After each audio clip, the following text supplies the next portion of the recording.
Hello to everyone. Today we are going to see about history of banking.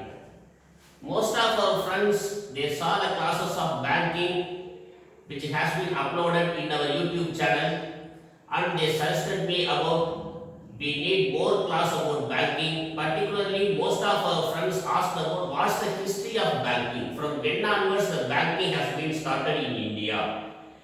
So those are all the important matters we should have known about this. I have repeatedly said about banking is a chapter is not just only for commerce graduates. Banking is a chapter. It should be useful for everyone. Those who are all having to interest about banking and those who are all having the eagerness to know more about banking. That's why today we are going to start about history of banking. Before that, we saw role of Reserve Bank of India, functions of Reserve Bank of India, how the Reserve Bank of India has been started and when it was nationalized, and we saw some of the classifications of banking. We saw the introduction about public sector, private sector, the old generation private sector, new generation private sector, regional rural banks, and some of the introduction we have seen about them. After that, we saw in the banking tree about payment banking, which is being recently used in everywhere. That's why most of our friends asked me about we would like to know about payment banking. Particularly in the payment bank, we emphasize the matter those are all the banks also will come under Reserve Bank of India rule. So the payment banks they are all following the rules and regulations of Reserve Bank of India. Today we are going to see about history of banking. Before I am going to this chapter, the history of banking should be classified in the three format. One is before 1947 and 1947 to 1991 and after 1991, which is most important for India. That's why we have separated the chapter as three. Before 1947, 1947 to 1991, after 1991. So in this three, we have classified as three, we are going to see individually. Before 1947, how the banking has been started in India, which is most interesting one also. Bank of Hindustan was the first bank in India which was started in the year 1770. So Bank of Hindustan is the name which was started in India as first bank in India 1770. But at the same time, unfortunately, in 1832, it was ceased not to be operated from almost 1832. So in 1832, it's closed. So first bank in India was failed project. Bank of Hindustan was our first bank. After the presidency banks, we were under the rule of British government. In British government, we all know what about princely states. In all the princely states, particularly the British government chose West Bengal, Bombay and Madras. In the three princely states, British government started bank as Bank of Bengal, Bank of Bombay in 1840, Bank of Madras in 1843. Bank of Bengal started in 1806. So these three banks started after the failure of Bank of Hindustan. Then after the three banks, these three banks amalgamated with Imperial Bank of India in the year of 1927. So these three banks started in the year of 1806, 1840, 1843 by British government. After that, in 1927, these three banks amalgamated with Imperial Bank of India with a new name. Imperial Bank of India consists of three banks. The further improvement, it transformed into State Bank of India in 1955. It's happened after independence. So the presidency bank, Bank of Bengal, Bank of Bombay, Bank of Madras, those are all the banks started before independence, particularly in the 18th century. In 19th century, it's amalgamated with Imperial Bank of India. So Imperial Bank of India was biggest bank because the amalgamation had been done for three banks. After that, after independence, State Bank of India 1955 started it's transformed from Imperial Bank of India. So State Bank of India, which is having a precious culture, it has been started in the 18th century. In further improvement, in 1955, the Imperial Bank of India has renamed as State Bank of India in 1955. Still, State Bank of India is the first largest public sector bank in India. It's happened because of Gorwala Committee, which was prepared by our central government. After that, at the time of 18th century, the British government has started, these are all the three banks. Despite these three banks started in British government, everything was under the control of British government. And at the same time, in the year of 1894, first bank managed solely by Indians. Our Indians, we managed the bank which was started in Lahore. Presently it is in Pakistan. So 1894, which was having a fantastic history, first bank we started, Punjab National Bank, which was owned by Indians, managed by Indians. After that, a particular bank which was owned, managed and controlled bank was Central Bank of India 1911. This is the first Swadeshi bank in India. The Central Bank of India 1911, which was completely controlled, managed and owned by Indians. So it is very important to know about this. State Bank of India was having different types of history. It was started in the 18th century, amalgamated with the Imperial Bank of India, then it's transformed into State Bank of India. After that, just truly managed by Indians was Punjab National Bank. It started 1894 in Lahore. After that, the first bank, Central Bank of India, which was owned, controlled and managed by Indians, it started in the year of 1911, started in 19th century. So these are all the first things we saw about how public sector bank has been started. First bank we saw about State Bank of India, which was having a fantastic history, which transformed from Imperial Bank of India. Imperial Bank of India was amalgamation of three banks. So it was the biggest bank in India. After that, Punjab National Bank, after that, Central Bank of India. After the years, particularly in 1906, Canara Bank, Bank of India, Corporation Bank has been started. Just after the 2 years, Indian Bank, Bank of Baroda, those are all the things also started.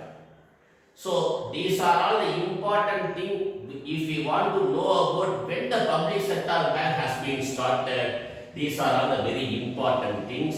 Particularly, these matters happened before 1947.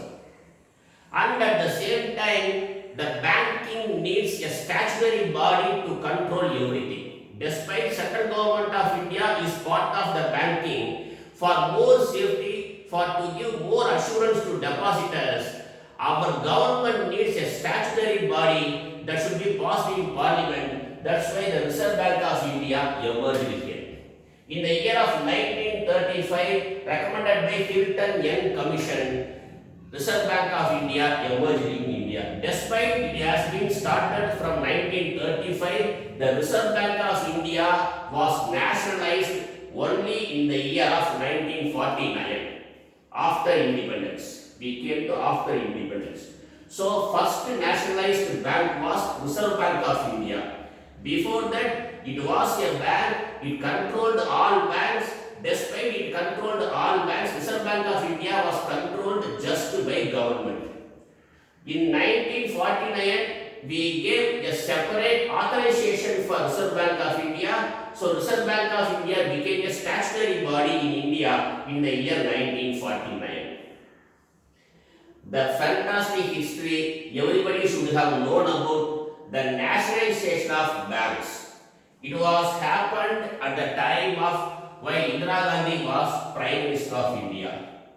In July 1969, 14 banks was nationalized. Why the banks were nationalized? What's the reason behind the bank should be nationalized? Because our government was in the position to give safeguard for the depositors. The depositors should believe the government, not ready to believe the bank. That's why all banks nationalized. There will be nothing to worry about investing in banks. Whatever happens, Government of India will interfere and Reserve Bank of India will interfere. In the faith of Reserve Bank of India, in the faith of Central Government of India, the people largely started to deposit in banks to make more assurance, to give more confidence to the people. That's why the banks were nationalized in India. 14 banks were nationalized in the year of 1969. After that, a specified banks, particularly 6 banks nationalized in 1980. Those 6 banks are Punjab National, Vijaya Bank, Oriental Bank of Commerce, Corporation Bank, Andhra Bank. These 6 banks were nationalized in the year of 1980. So these are all the important things we have seen about the banking. A small revision, I am in a position to do this. First bank was Bank of Hindustan in the year 1770, but it ceased. It was not in the position to operate. Furthermore, year of 1832, in the year of 1830, its closed. First bank was failure. After the Presidency Bank, it started in all princely states: Bank of Bengal, Bank of Bombay, Bank of Madras. These 3 banks amalgamated as Imperial Bank of India. This Imperial Bank of India transformed as State Bank of India in 1955. After that, a truly managed by Indians was PNB, Punjab National Bank. The bank was Punjab National Bank. After that, everything was controlled by Indians, owned by Indians and managed by Indians. That bank termed as Swadeshi Bank. First Swadeshi Bank in India was Central Bank of India. Everything was controlled by Indians.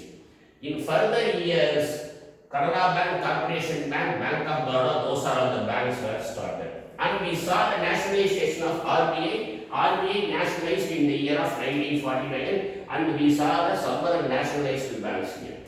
After that, regional rural banks start. What's the concept of regional rural banks? The bank should reach everywhere. If a bank wants to reach everywhere, means the rural India is most important. As per the words of Mahatma Gandhi, the rural India is backbone of India. So it should reach to that area. That's why the rural banks, regional rural banks started. In Tamil Nadu, it was Pandian Bank and Pallavan Bank. It started in the year of 1975, October 2. But now the Pandian Bank and Pallavan Bank is named as PN Grama Bank. The two merged as PN Grama Bank. So this was before 1947. These are all the simple banking history. And in the year of 1947 to 1991, we saw the banking history, particularly the nationalization was the important thing which was happened in the sections of 1947, 1991. After that, 1991. After 1991, it was very important period for India. At the time of, in the government of Narasimha Rao government, Dr. Manmohan Singh was invited to decorate the finance ministry. So Dr. Manmohan Singh became finance minister of India. At that time, India was in the position to sign in GATT agreement. So the type of world trade agreements, India needs a high intellectual finance minister. That's why our prime minister, our former prime minister Narasimha Rao has chosen Dr. Manmohan Singh as finance minister. In the rule of Narasimha Rao government, in the year of 1993, we have started 6 banks as private bank. The private bank has been started in the year of 1993. They were also giving the things, they can accept deposits, they can lend loans, they can do everything like public sector banks. That was most thing. After 1990, most of the private banks which came to India, ICICI Bank HDFC Bank, UTI Bank. UTI Bank, now it is called as Axis Bank. Before that it was UTI Bank, now it is being called as Axis Bank. And IDBI Bank, DCB, IndusInd Bank, those are all the 6 banks which was started in the year of 1993. And in 2001, the 2 banks got licensed. One was Kotak Mahindra Bank and Yes Bank. And in the year 2013, IDFC Bandhan Bank were also got licensed from RBI.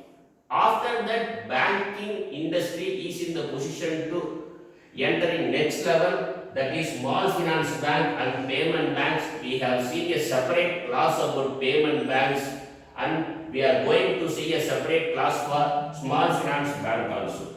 So in the year 2015, India started small finance bank, payment banks, which is also coming under RBI. So these are all the things we are going to know about history of banking. That's why I have separated this class as before 1947 and 1947 to 1991 and after 1991. Thanks for watching. We will meet in next class.